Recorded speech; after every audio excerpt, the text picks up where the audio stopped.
새해를 시작하는 첫날, 오늘 첫 주일에 사도 바울이 에베소 교회를 위해서 하나님께 드렸던 기도를 우리가 생각하면서 함께 은혜를 나누기 원합니다.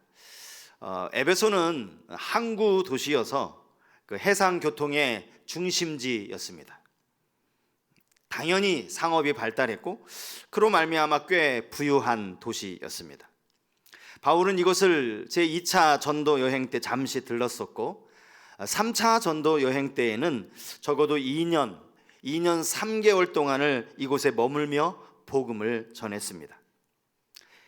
2년 동안 날마다 말씀을 강론했던 두란노 서원, 이것이 바로 이 에베소에 있었던 곳입니다. 그는 지금 감옥에 갇혀 있으면서 에베소 교회를 향해 편지를 쓰고 있는데, 교회를 향한 바울의 마음이 얼마나 애절한지, 얼마나 간절했는지, 그 교회를 얼마나 사랑했는지를 오늘 본문 안에서 우리가 발견할 수 있습니다. 그가 교회를 향한 간절한 마음으로 기도했다라는 것을 본문 15절이 이렇게 표현해 주고 있는데요, 본문 14절과 15절 말씀을 제가 다시 읽어드리겠습니다. 이러므로 내가 하늘과 땅에 있는 각 족속에게 이름을 주신 아버지 앞에 무릎을 꿇고 비노니. 여기서 바울이 무릎을 꿇고 비노니라고 하는 이 고백을 우리가 한번 생각해 보아야 합니다. 오늘 생각에 기도하니까 당연히 무릎 꿇고 기도한 것 아닌가? 무릎 꿇는 자세는 기도하는 자들에게 가장 기본적인 자세지 라고 생각할 수 있습니다. 하지만 그 당시 유대 사람들에게 있어서 기도하는 모습은 무릎을 꿇는 모습이 아니었습니다. 그들 대부분은 무릎 꿇고 기도한 것이 아니라 주로 서서 기도했기 때문입니다. 마가복음 11장에 이런 말씀, 주님이 하신 말씀입니다. 서서 기도할 때에 아무에게 혐의가 있거든 용서하라. 주님이 서서 기도할 때라고 말씀을 하셨죠. 누가복음 18장에 보면 우리가 잘 알고 있는 바리새인의 기도와 세리의 기도가 나옵니다. 바리새인들은 사람들 앞에, 사람이 보이는 곳에 사람들에게 보이려고 기도하니까 당연히 서서 기도했겠지. 맞습니다. 바리새인은 서서 기도했습니다. 하지만 세리도 서서 기도했어요. 누가복음 18장에 이렇게 나와 있습니다. 세리는 멀리 서서 감히 눈을 들어 하늘을 쳐다보지도 못하고 다만 가슴을 치며 이르되, 그가 자신의 죄를 회개하는 가슴을 치는 기도를 드렸지만 그 역시 서서 기도했다라고 성경이 말씀하고 있어요. 무릎을 꿇고 기도하는 모습, 주님의 겟세마네 기도가 그러했고요, 몇몇 기도 말고는 사실은 무릎 꿇고 기도하는 모습이 그렇게 많이 기록되어져 있지 않습니다. 바울이 오늘 본문에서 내가 하나님 앞에 너희를 위하여 기도하되 무릎을 꿇고 기도한다라는 이 표현, 그것은 내가 에베소 교회를 얼마나 간절히 사모하는지 이것을 드러내주는 표현이라 할 수 있습니다. 그가 그렇게 간절하게 에베소 교회를 위하여 기도한 그 기도의 내용들을 오늘 몇 가지를 우리가 함께 생각해 보려고 합니다. 오늘 본문 16절부터 19절까지가 바울의 기도 내용입니다. 그런데 사실 문장도 어렵고 조금 복잡해서 이 본문을 가지고도 이것이 기도 제목이 3가지다, 아니다, 이것은 기도 제목이 4가지다, 이렇게 서로 의견이 분분해요. 어떻게 보느냐에 따라서 기도 제목이 3이 될 수도 있고 4이 될 수도 있네요. 저는 본문을 나름대로 묵상을 하면서 총 4가지, 바울의 4가지 기도 제목을 한번 생각해 보았습니다. 그 중에 첫 번째는 속사람이 강건하게 되기를 기도했다라는 것입니다. 속사람, 여기 속사람이라는 말도 주로 바울 서신에 나오는 단어입니다. 속사람, 여러분 속사람을 생각하면 당연히 떠오르는 게 뭐예요? 겉사람이죠. 겉사람. 이 겉사람은 육신의 눈으로 보여지는 우리 몸, 육체, 이것을 의미하는 것이라면 속사람은 우리의 육신으로는, 육안의 눈으로는 보이지 않는 내면, 깊은 내면, 그 마음이라고 할 수 있을 겁니다. 고린도후서 4장 16절에 보면 바울이 이런 표현을 했어요. 그러므로 우리가 낙심하지 아니하노니 우리의 겉사람은 낡아지나 우리의 속사람은 날로 새로워지도다.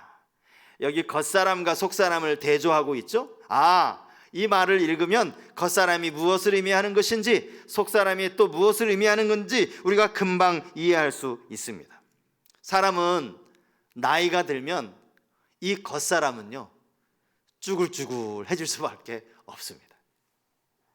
아무리 무슨 피부과를 다니고 뭐 좋은 크림을 바른다고 해도 사실 주름을 감춰주는 것이지 주름을 없애주는 건 아니거든요. 나이가 들면 그렇게 주름이 생기는 것 막을 수가 없습니다. 허리가 굽는 거 그걸 어떻게 막겠느냐고요.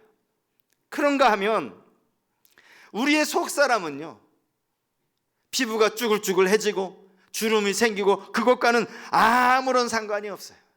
우리의 속사람은 연세가 90이 지나도요, 날마다 청춘처럼 새로워질 수 있다라는 거예요. 날마다 새로워지도다라는 말의 의미가 바로 그것 아닙니까? 그래서 우리가 열심히, 물론 우리 겉사람을 건강하게 유지하는 거 필요합니다. 될 수 있으면 열심히 운동하고 또 탄천도 걷고 그리고 체력적으로 건강을 유지하는 거 필요해요.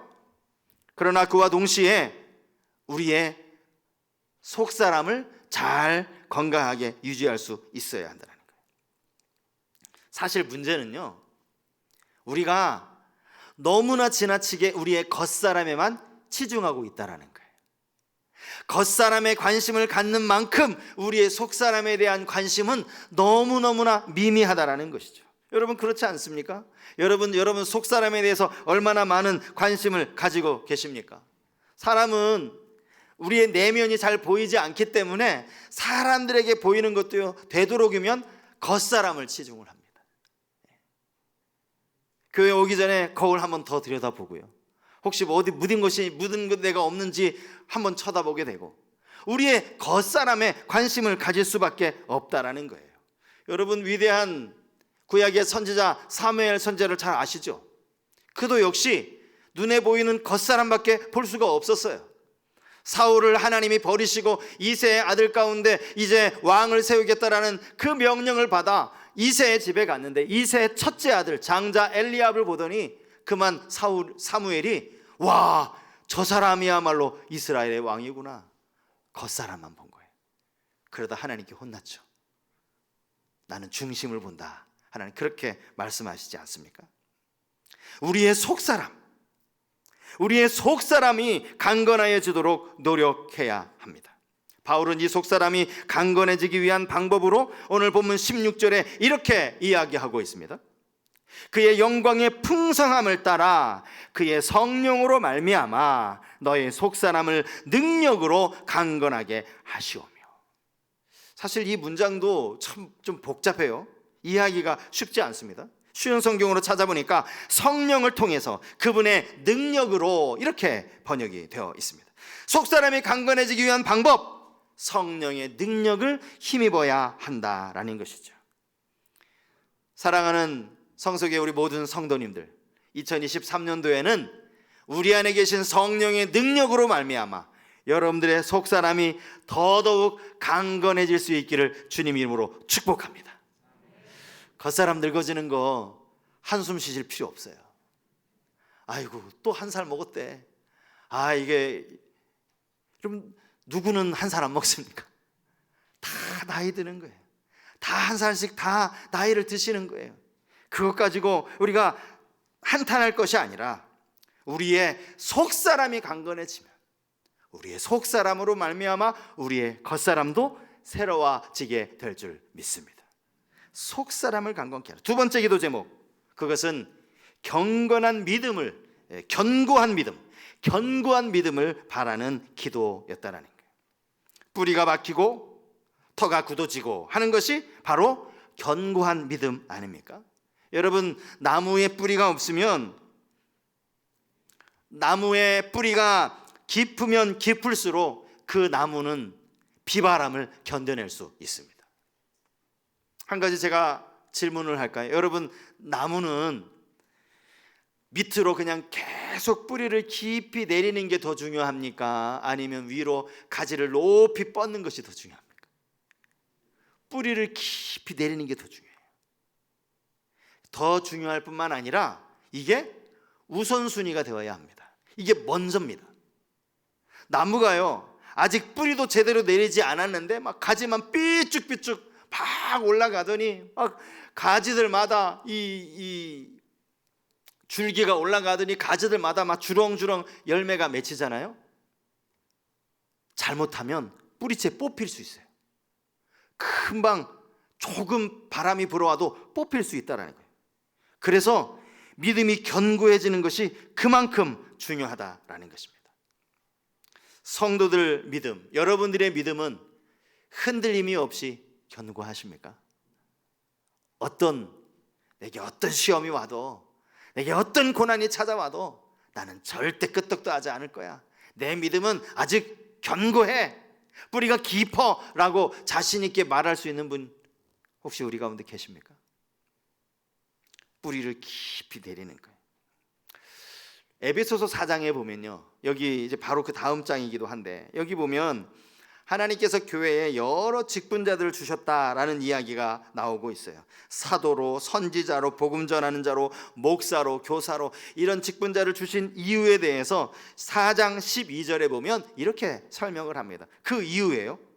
이는 성도를 온전하게 하여 봉사일을 하게 하며 그리스도의 몸을 세우려 하심이라. 교회의 직분자들이 세워진 이유가 바로 이 12절 말씀이에요. 그런데 개역 한글판, 우리가 예전에 보던 개역 한글판 성경에서 이 개역 개정판으로 넘어오면서 사실은 글자 하나가 바꿨어요. 글자 하나. 그게 뭔지 아세요? 옛날 개역 한글판 성경에 보면 성도를 온전케 하며로 돼 있어요. 하며. 이 말을 풀이하면 이런 것이죠. 교회 안에 많은 직분자들이 감당할 일은 성도를 온전케 하거나 봉사일을 하거나 이런 각각이라는 거예요. 성도를 온전케 하는 것도 직분자의 역할이고 봉사일을 하는 것도 직분자의 역할이라고 이렇게 해석이 되는 거예요. 그런데 개역 개정판에서 온전하게 하며가 아니라 하여로 바뀌었어요. 이것은 순서를 말하는 거예요. 순서를. 우리가 봉사일을 하기 전에 봉사일을 하는 것도 중요하지만 먼저 내가 온전하게 되어서 그 다음에 봉사일을 하는 거예요. 성도가 믿음의 뿌리를 다 깊이 내려야 그 다음에 봉사일을 할 수 있는 거예요. 여러분 아시겠지만 여기 봉사하신 분들 다 느끼셨을 거예요. 봉사하면요 욕을 참 많이 먹습니다. 봉사 안 하면 사실 욕 먹을 일도 없어요. 왜냐하면 아무것도 안 하니까. 누가 욕해요? 근데 뭔가 봉사를 하려고 하면 계속 이런저런 이야기가 나와요. 그걸 견뎌내려면 믿음이 약해서는 안 된다고요. 믿음이 약한 분은 어떻게 하죠? 내가 이런 욕을 먹으면서 무슨 봉사해? 내가 안 해. 금방 내려놓는 거예요. 그러나 믿음의 뿌리를 깊이 내린 사람, 온전케 되어진 사람은 그런 이야기들을 그냥 얼마든지 극복하고 흘러 넘길 수 있다라는 거예요. 그게 믿음의 뿌리를 잘 내리는 거예요. 터가 굳어지는 거죠. 여러분 본문 17절 말씀에 보면 이런 표현을 이제 바울이 썼어요. 이 기도인데요. 믿음으로 말미암아 그리스도께서 너희 마음에 계시게 하시옵고, 이런 기도를 합니다. 바울이 지금 에베소 교회 성도들을 위해 기도하는데, 내가 너희를 위해서 믿음으로 예수 그리스도가 너희 마음에 계시게 하시기를 기도한다, 이렇게 말을 하는 거예요. 여러분 좀 이상하지 않아요? 아니 지금 이 편지는 바울이 에베소 교회 성도들에게 주는 편지 아닙니까? 에베소 교회 안에서 신앙생활하고 있는 성도들은 기본적으로 예수를 믿는 사람 아니에요? 예수님이 그 마음에 계신 사람 아니냐고요. 예수를 영접했으니까 교회를 다니는 것이고 성도로 살아가는 것 아니냐고요. 그런데 마치 불신자에게 이야기하는 것처럼 제발 내 마음에 예수님이 계셨으면 좋겠다, 이런 기도를 한다라는 거죠. 근데 사실은요, 여기서 중요한 건 이 계시다라는 이 단어의 의미입니다. 여기서 계시다라는 이 단어의 뜻은 살다, 거주하다, 이런 뜻을 가지고 있어요. 예수님을 내 마음의 구주로 영접하는 사람은 이미 그리스도가 됩니다. 왜냐하면 내 마음의 문을 열고 예수님을 내 마음으로 모셨기 때문이죠. 하지만 그냥 내 마음에 계시는 것이 중요한 것이 아니라 내 마음의 주인으로 계셔야 한다는 거예요. 나그네로 그냥 잠시 머물다 떠나가시는 것이 아니라 종처럼, 주님 내 안에 계시죠? 주님 이것 좀 해주실래요? 주님 내 안에 계십니까? 주님 이것 좀 도와주세요. 주님 이것 좀 제발 빨리 좀 해주세요. 마치 종처럼 내가 원하는 대로 주님을 그렇게 부리면서 정작 주님은 내 삶에 아무런 영향력을 미치지 못하는 그런 상태가 아니라 예수님이 내 마음의 주인으로 계시는 거예요. 이게 계시다라는 말의 진정한 의미라는 거예요. 그런 면에서 볼 때요, 우리가 영적으로 이 땅의 모든 사람들을 총 셋으로 분류할 수 있다라고 합니다. 이 사형리에 나오는 이야기이기도 한데, 영적으로는 이 세상에 존재하는 모든 사람이 딱 셋으로 구분할 수 있다는 거예요. 첫 번째는 예수 그리스도께서 내 마음 밖에 있는 사람, 예수를 알지도 못하고 예수를 믿지도 않는 사람, 저 세상에 있는 불신자들을 의미하는 것이죠. 예수와 상관없이 사는 사람. 그런가 하면 예수님을 믿기는 해요. 예수님을 내 마음에 모셔드리기는 했습니다. 하지만 예수님이 내 삶을 다스리지는 않아요. 교회는 다닙니다. 하지만 모든 일의 계획은 내가 세우고 내 뜻대로 하고 내가 좋은 대로 합니다. 내가 결정합니다. 판단이 나에게 있습니다. 이것을 육적인 그리스도인 이렇게 표현을 했어요. 육적인 그리스도인. 제가 최근에 말씀을 준비하면서 인터넷을 찾아보니까요, 어떤 분은 이 육적인 그리스도인 이 표현 자체가 틀렸다 이렇게 말씀하시는 분들도 계시더라고요. 이 표현이 잘못된 표현이다. 어떻게 그리스도인 앞에 육적인이라는 말이 들어가느냐. 근데 저는 이 용어가 잘못됐느냐 잘 됐느냐 그건 중요하지 않다라고 생각합니다. 실제 우리의 삶에 보면요, 교회는 잘 다녀요. 교회는 잘 나옵니다. 예배는 잘 드리시는 것 같아요. 하지만 모든 일을 내 마음대로 하는 그런 사람들이 있다라는 거죠. 있다라는 거예요. 그냥 예수만 믿었다고 모두가 다 똑같은 사람이 아니라는 거예요.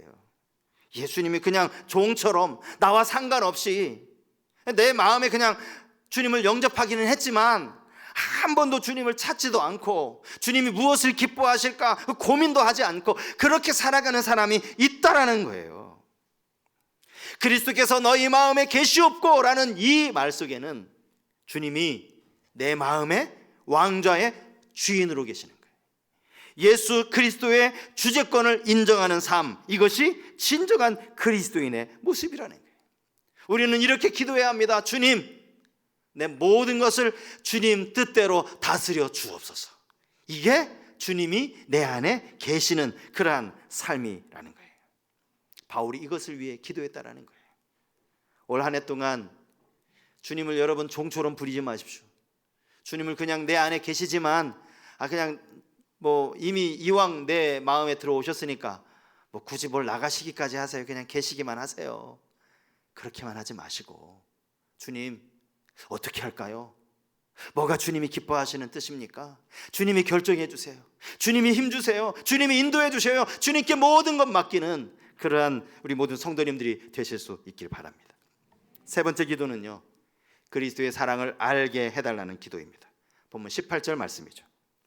능히 모든 성도와 함께 지식에 넘치는 그리스도의 사랑을 알고, 그리스도의 사랑을 알되 그 사랑의 너비를 이야기합니다. 길이를 이야기합니다. 높이를 이야기하고 깊이를 이야기합니다.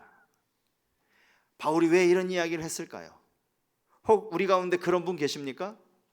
예수 그리스도의 사랑요, 저 잘 알죠. 그 십자가 아니에요. 십자가. 교회 가면 늘 들어요. 십자가. 그게 예수님 사랑이라면서요. 그거 알아요. 이렇게 말하는 사람들 말이죠. 그가 정말 십자가의 사랑을 아는 겁니까? 그리스도의 사랑을 아는 겁니까? 지금 바울이 이야기하는 것은 그 사랑의 너비를 이야기하는 거예요. 그 사랑의 길이를 이야기하는 겁니다. 예수 그리스도의 사랑의 너비가 얼마만큼 넓습니까? 유대인뿐만 아니라, 예루살렘뿐만 아니라 사마리아 땅끝까지 예수님 사랑의 길이가 얼마나 깁니까? 창세전부터 우리를 사랑하신 그 주님이 그 사랑이 아직도 끝나지 않았어요. 주님이 다시 오실, 이 땅에 다시 재림하실 그때까지 그 사랑이 계속 길게 이어지는 거예요. 사랑의 깊이, 저 흉악한 죄인의 자리까지 주님 내려가셔서 저 깊이 죄의 늪에 빠져있는 자들에게 손 내미셔서 그들을 이렇게 세워주시는 사랑. 사랑의 높이, 우리를 저 높은 하늘 위에 하나님 보좌에 앉게 하시는, 주님과 함께 거하게 하시는 그 사랑. 사실 이 그리스도의 사랑의 너비와 길이와 높이와 깊이, 이 바울이 도대체 어떤 의미를 가지고 이런 표현을 썼을까? 정답은 아무도 모를 것 같아요. 나름대로 그냥 상상을 해보지만 바울이 말하는 이 그리스도의 사랑의 너비가 또 길이가 얼마나 되는지, 여러분 어떻게 보면 그걸 우리가 아는 거 그렇게 중요하지 않아요. 우리는 예수 그리스도의 사랑을 다 알 수도 없기 때문입니다. 조금만 알아도 돼요. 하나님의 사랑을 조금씩 더 알아가기만 하면 되는 거예요. 알기를 사모하면 되는 거예요. 몇 년 전에 제가 그 다니엘 기도회라는 그 매년 가을에 하잖아요. 몇 년 전에 했던 그 다니엘 기도회 강사분 중에 그 강남중앙 침례교회 담임하시는 최병락 목사님이 간증을 하는 걸 제가 이렇게 보게 됐습니다. 은혜를 참 많이 받았는데, 그분이 처음에 친구의 전도를 받아서 교회를 나갔대요. 믿지 않는 가정에서 태어나는데 친구가 교회 한번 가보자 해서 교회를 갔는데, 그날따라 교회에서 부른 그 예배 찬송이 너무 자기에게 감동이 됐다라는 거예요. 그래서 하나님의 사랑이 정말 그 정도인가? 내가 좀 하나님의 사랑이 어느 정도인지 나도 좀 알았으면 좋겠다, 하나님의 사랑을 좀 알아봐야 되겠다라는 생각을 가지고 그때부터 교회를 열심히 다녔대요. 하나님의 사랑이 정말 그만큼 큰가? 하늘을 두루마리 삼을 만큼, 바다를 먹물 삼을 만큼 그만큼 큰가? 이 어린 최 목사님이 아마 어려서부터도 이 감수성이 아주 예민했던 것 같아요. 그 찬송가 가사, 찬송가 304장 가사 아닙니까? 그 크신 하나님의 사랑. 이 가사를 듣는데 와, 이 참 가사가 너무 멋있다. 하나님의 사랑이 그 정도야? 내가 하나님의 사랑을 좀 알아봐야 되겠는데? 그리고 나면 그때부터 이제 열심히 교회를 다니기 시작해서 지금 목사님이 되셨잖아요. 하나님의 사랑을 안다라는 거, 이건 참 중요합니다. 성경이 말하는 이 알다라는 이 단어는 단순히 지식적으로 아는 알미 아니에요. 이건 체험적인 알미입니다. 여러 번 제가 말씀을 드렸던 것 같아요. 체험적으로 아는 거예요. 내가 누구를 안다, 그런 피상적인 알미 아니라, 그 사람의 정보를 아는 것이 아니라, 그 사람과 함께 교제하면서, 그 사람과 함께 하룻밤을 지내면서 같이 교제하면서 동거하면서 아는 그러한 알미요. 이 사람 우리가 다 알 수 없지만 조금씩 알아간다면 우리 안에 얼마나 큰 기쁨이 있겠습니까? 우리의 믿음이 흔들 일이 있겠습니까? 그리스도의 사랑을 알아가게 해달라는 마지막 네 번째 기도는 하나님의 충만으로 충만하게 해달라는 그런 기도입니다. 사실 말씀을 준비하면서 제가 이 성경 구절, 이 구절에 눈이 확 갔어요. 오늘 충만해서 충만으로 라는 설교 제목도 바로 이 구절에서 나온 겁니다. 여기 말하는 이 충만이라는 뜻이 뭡니까?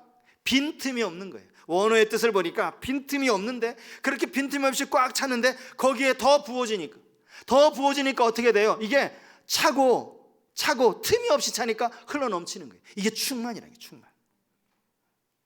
그런데 이 기도를 언뜻 생각해 보면요, 야, 이건 좀 하나님 앞에 너무나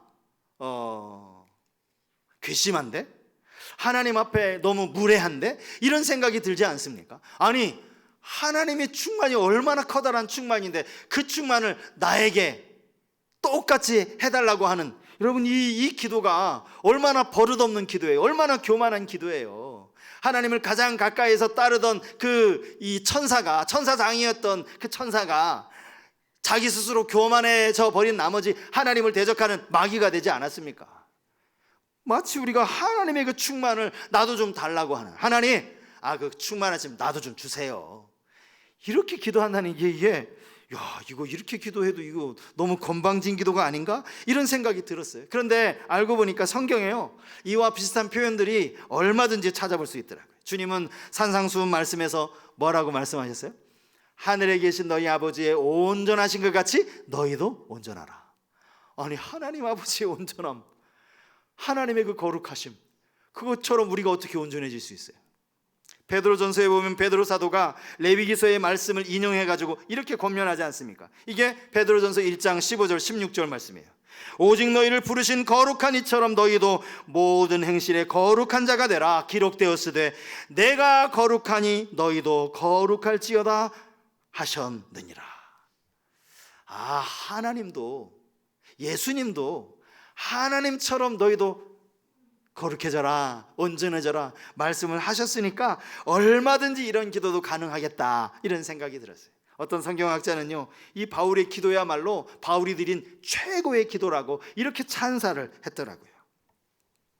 우리 스스로가 하나님의 충만 나도 좀 주세요 라고 우리 스스로 이렇게 기도한다면 그건 교만일 수 있어요. 그런데 바울이 기도하지 않았습니까? 우린 바울의 기도를 따라하면 돼요. 바울이 한 기도대로 우리도 기도하면 되는 거예요. 하나님께 그렇게 기도했기 때문에 우리도 얼마든지 그렇게 기도할 수 있다는 거예요. 바울이요, 기도를 마무리하면서 오늘 본문 뒷부분에 보면 하나님께 영광을 올려드립니다.